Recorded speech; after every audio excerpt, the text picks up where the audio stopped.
Busch Gardens Williamsburg, Bob. Speaking of Kings of Dominion, removing something, and speaking of Busch Gardens Williamsburg, is adding something yet again. We already know about Pantheon, and we've talked about Yep. that many times on this podcast. But now we know for sure Busch Gardens Williamsburg is getting or what Busch Gardens Williamsburg's BGW fans website has produced for us. We are pretty confident. I think they said 99% confident in themselves that it's going to be a launched shuttle Giga coaster. It's going to You mean a Giga shuttle? Giga shuttle. um, it it looks fantastic as far as we can see. I know that a lot of people are disappointed about this coaster because they think that there's a lot more potential for Busch Gardens Williamsburg. I think this ride, as far as I'm concerned, it's a unique fit for this park. It's something we have never seen before. So yeah, I would like a full circuit, airtime machine with inversions and cool Giga layout and stuff like that. Yes, I would love that, and I'm not saying I wouldn't, but I am content fully with this ride. This ride is unique. It has that huge vertical spike that actually we found out the other day after they announced they released the documents. They actually found out that there's going to be a twist on that inversion. It's not just a straight up incline. It's actually going to have a twist to it, which is really awesome. And if you don't know what I'm talking about, go to buschgardenswilliamsburgfans.com. They have all the images and all that, so you can see what we're trying to visually describe via audio Yeah. and They via also have a POV POV. that what they Yeah. think is going to be like. So you launch back And into this small spike, and then you'll launch forward, and you'll go into this like outer bank turn, and then you'll head up, and then they call this the valley launch, and then you'll the launch Hidden Valley, hidden valley launch, yeah, almost like hidden valley ranch, and like you'll ranch dressing. You can't hate it because it's ranch. and then you head up into this large vertical spike, which is 355 feet tall, or I believe it's closer to 375 when we're talking sea level. So I mean, this is a large 375 drop because of that yeah valley. because that That's what valley they're thinking it could be. predicting yeah. So this is going to be arguably taller than Fryland's Red Force. So technically, this could be, if you consider this a Giga, you would consider this the tallest Giga coaster in the world, which is pretty awesome. Even if you don't consider it a Giga, it'll still be one of the You tallest forgot coasters in the the world. asterisk. Yeah, I forgot the asterisk that some people don't It's a consider it. shuttle. It's a shuttle, and that's where me and Bob differ in this opinion of this, and that's where we did the argument part. That's where I was talking about the arguably, because yeah, Bob thinks that a shuttle coaster does not qualify as a Giga coaster, Indeed. which is I don't And know, interesting. here's the thing. Here's the thing that, and this is kind of, I'm not alone on this. This is Yeah, kind of, it's always seemed like the majority of enthusiasts have thought this way.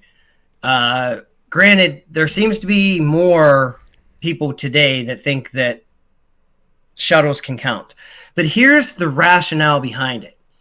When you have there's two different things. One, when you have a shuttle coaster, some people look at that as, oh, the park's just taking a shortcut so they can get to a number to market without really putting the effort into it. That is what it is. The big thing for me is number two. I don't know that. You don't ascend the whole height. So if this is a 370 foot, well, let's say the tower is 355 feet, which is the tallest that the height waiver was for. Yeah, You're not getting up to 355 feet. yeah, but You may only get up to 330 feet. And if you're in the back, you're even 10 feet below that. The difference with a full circuit is every single seat gets over that 355 feet, and it has to, or you roll back. So it's kind of like, yeah, it's a 305 foot tall coaster, but you don't go 305 or 355 feet. You don't make it there. You can't make it there. It's not safe to make it there. And that's where the big, the problem comes in. And here's what I think. This is why I, like, personally, I am ecstatic for this ride. I think it looks like a ton of fun. I think it's gonna be a good fit. Like, I think they could have done things that may have rounded out their lineup a little bit better, but this is gonna be a great ride. Yeah. It's gonna be a great addition. Personally, though, I would have rather seen this be shorter and actually less than 300 feet. because what this means is they're using this height waiver to get to the giga height on a shuttle, which means that they're not. First of all, we know that residents of Kings Mill don't like the height, and it's getting tougher for them to get height waivers now. But it also means that from a marketing standpoint, hey, we already have a coaster that's over 300 feet. Why are we going to build another one? And I think it just reduces the chances that we might see a Millennium Force or an I-305 or something else, something of that magnitude down the line. And I mean, I'll remain hopeful, but personally, I would have loved this coaster just as much, and maybe a little. I don't know. I love that it's going up as tall as it is. I don't like the ramifications that are involved in it, and I don't like I understand the your marketing argument. I understand your argument for if we're arguing this is taller than Red Force, and you're saying it doesn't actually reach that 355-foot height requirement. I understand that. That makes sense. That makes logical sense. However, saying it's not a giga because of that does not make sense, because it's still, irregardless if it doesn't go through the full 355 feet, it's still going above 300 feet. Most definitely, it'll go above 300 feet, even if you're sitting in the back. So it is still clearing that height waiver of 300 feet. So I certainly understand that standard. But now let me throw another scenario. You're going to be 300 feet in the air regardless. That's what I'm saying, and I think that. But let me throw a scenario at you. Let's say you can only ride this one time, and for some reason something happens with the launch, and you don't make it over 300 feet, but you go through the full circuit. Does that mean it's a credit for you? That would just be a malfunction in the ride. I would just say that's a ride malfunction, and I don't know if you can. It depends on how you count credits. I mean, that's completely different, because some people will consider that a credit, some people wouldn't. I think that's a different debate entirely, though. It may be, but what I'm trying to point to the point. I know you're trying to put me in a. I know you're trying to get to that point, but I don't think that that's a fair analogy. Almost, you know what I'm saying? I don't know. Because I think if you say well, if you launch like a lightning rod, some people will be like, well, if you launch the full, then you made it up the lift hill, but then you roll back. Is that part? Did you ride the ride? Obviously not. But for this, it's completely different, because that last launch is the end of the ride pretty much. So I don't know. I probably not. But I'm just saying that there is a variance on shuttle coasters. There's always a variance. Yeah, and I agree with that. But I don't. Every single train is going to go a different height. But if you're running, but you're always going to get over 300 feet. Most definitely. I agree with you. Like, I'm not saying that was just a little what if to kind of try to paint the picture of what I'm trying to say. And I think the bigger thing is this, it doesn't keep things clean. Like, for me, it's like you get into this fine details. Like, what if it's a 310-foot Giga shuttle and it doesn't always make it over 300 feet? Like, do you call that a Giga? It becomes so minute. And I think at that point there's an argument to be made, but I think at this ride, we know how tall it's going to be. We know it's going to make it over 300 feet. I think it's fair to classify it as a Giga. With Orion, there's the argument that, on a cold day, steel, retracts, so it might be 299 feet actually. So you see, the people argue that, and I think that's unfair. So I think when you start getting into that specific, I just think it's unnecessary. That's minute details there. Exactly, and I kind of agree with that with this. I think it's a little minute to say that this isn't a Giga just because potentially of not going over 300 feet. That's what I think. I get your point. I mean, but let's get to the actual ride, because that's a fun debate. But the ride itself looks fantastic. It's going to be going in the Germany Oktoberfest area of the park. I absolutely agree. Is it utilizing Drachenfeier's old station? I believe it is. Yes, it is. Is it? It is. Yes, you can see that in the extra images. I was looking at that, and yeah, there's the station of Drachenfeier, which is awesome. Always good to see that. I know that's what the code name for this ride was, or when they released the POV, they called it Drachenspire or something like that. Yeah, Drachenspire. I hope Busch Gardens uses that name. I hope they find that and they're like, wait, that's actually pretty good. And then we can. That's a fantastic. That's a great name. Yeah. That's the thing. This coaster, everything about this coaster, I think, is spectacular. Yeah. I mean, just from a standpoint, I love this coaster and I can't wait to ride it. It's gonna be a ton of fun and a very thrilling ride, and definitely a good addition to the park. I just hate that there's always going to be this debate surrounding it, and it's always going to like. Yeah, This it'll is be always known. over. Like I would have rather seen Busch Gardens get a Giga that is put to rest. We have a Giga. End of story. There's no argument. This will be That's my only hindrance with this, this will be 2 years in a I'm row. afraid. This will What's be that? 2 years in a row that there's going to be a Giga argument for two coasters. This is Oh yeah, Orion and now absolutely. this. The thing that concerns me is more of that height waiver. That's my concern Yeah. because I mean the way SeaWorld's building coasters, we could see another mega coaster come. Like 2022 or 2023. Yeah. We could see Very something well. like that happen.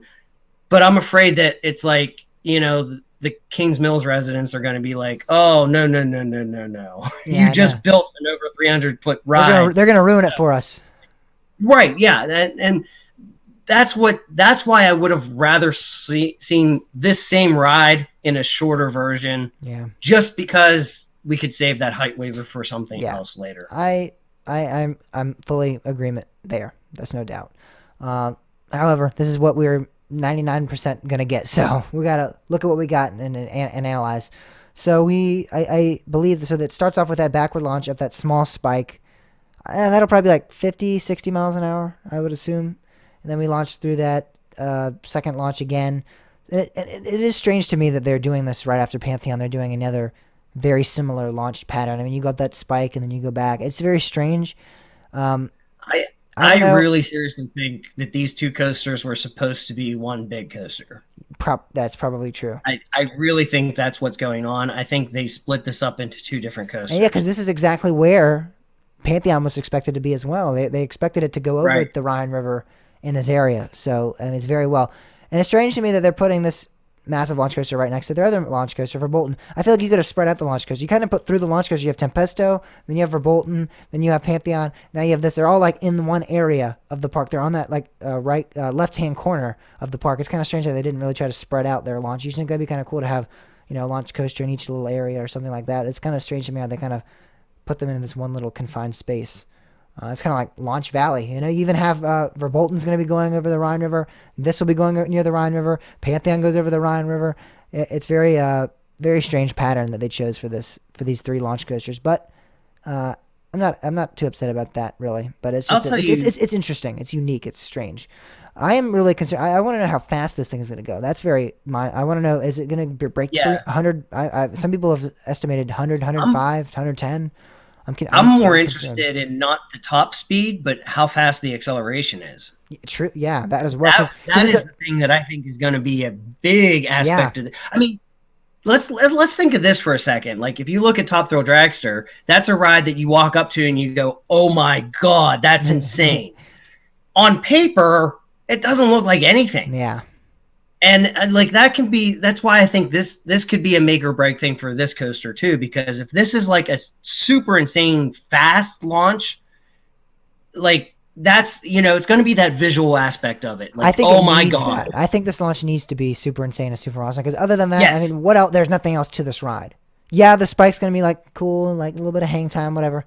But if this launch isn't insane, 100 miles an hour in 4 seconds or something like that, it's going to be kind of a waste, not a waste of, kind of a waste of space and a waste of resources for this park. Because I mean, that's what launch coasters are for. The launches are supposed to. I mean, Right. With Pantheon, you can say the launches. That's not the whole complete ride. You don't really. The launches can be fun. They can be mediocre, and you can still have a great ride. Right. But with exactly. a shuttle coaster, that's the thing. That is the highlight of the ride. You got to have a good launch. Yeah. So I think that's important. I do like how I think that second launch is going to be pretty great too. That'll probably be like up to, like I said, 50 or 60 miles an hour there. So that'll probably be a fun launch as well. But I don't know how much space this Hidden Valley launch is going to have and how much room it's going to have to accelerate and everything like that. But hopefully, I hope we're seeing a good launch. The fact that it's shorter launch area Yeah, could mean that it's a more aggressive Exactly. acceleration. That's So what that I'm gives me hoping a for. little more hope to it. Yeah, that's what I'm hoping for. So yeah, I mean, it really looks strange though. If you watch this POV, guys, it just looks very strange. I mean, it's just a very weird ride. It's kind of, Yeah, when I it's first very saw it, when unique, I first very- looked at this, I was like, wait a second. So they're going to it's gonna bank to the right and then it's gonna go straight out again. Like, what's going on here? Until I finally Yeah, watched the POV, I didn't even understand fully what was happening here. I was like, what is exactly going on this ride? And then I watched the POV and I'm like, huh, it's literally just a bank turn and then I launch up a spike and then that's kind of it. Which is just yeah. strange. It was I mean, strange. it's going to be a short ride. Yeah, and again, That's kind of the. I think that's another thing. I do kind of wish that, like, I think that Busch Gardens Williamsburg has kind of they have a larger than normal number of coasters that feel short. And yeah, I'm not talking about like actual, oh, let's time it and see how long they are. I'm talking like the ride just actually feels like a short ride. yeah. I mean, none of these coasters. I mean, especially with Pantheon, that's only like 3,500 Right. feet. They're not. Yeah, they're definitely in need of a coaster with some length. That's definitely They necessary. need something more along the lines of Apollo's Chariot that's bigger. Yeah, They need to upgrade. that's why I was hoping originally when this before Pantheon and everything, I was hoping that this was a B&M Giga coaster. Before we heard about Pantheon and we didn't know about what was happening, I was like, Busch Gardens needs a B&M Giga or an Intamin Giga. I was hoping B&M because I'm more of a B&M fan, but I was like, we just need a Giga in general. We I'd need love some, to see them get a Millennium and we need Force. some length. We need five, Yeah, 6,000 feet long because this park's is in shortage of that kind of a ride. I will say, I mean, yeah, Alpengeist feels pretty long, but other than that, everything else, yeah, Griffin is very like, bam, you're done. You know, the yep. two drops, the two loops, Invader. I was hoping would be a longer, it would feel longer. It doesn't really feel that long at all.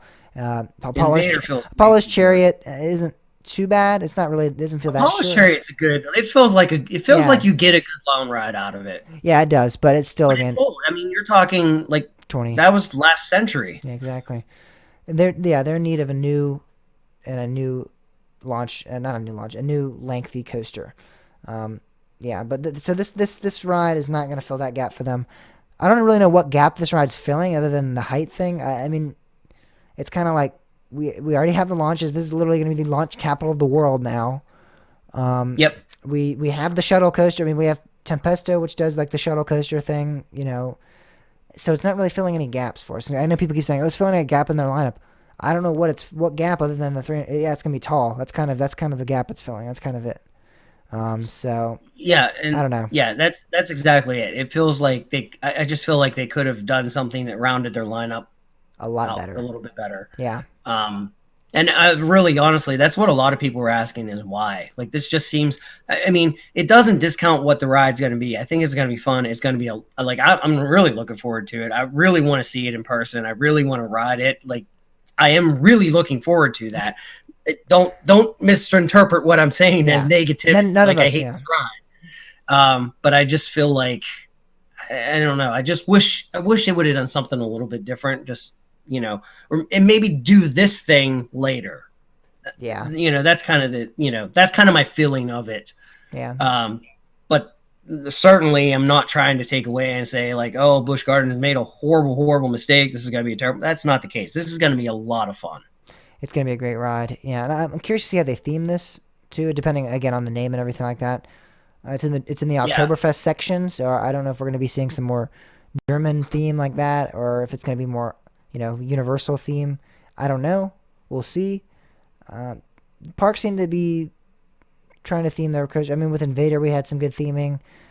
Tempesto was pretty good, for what it was.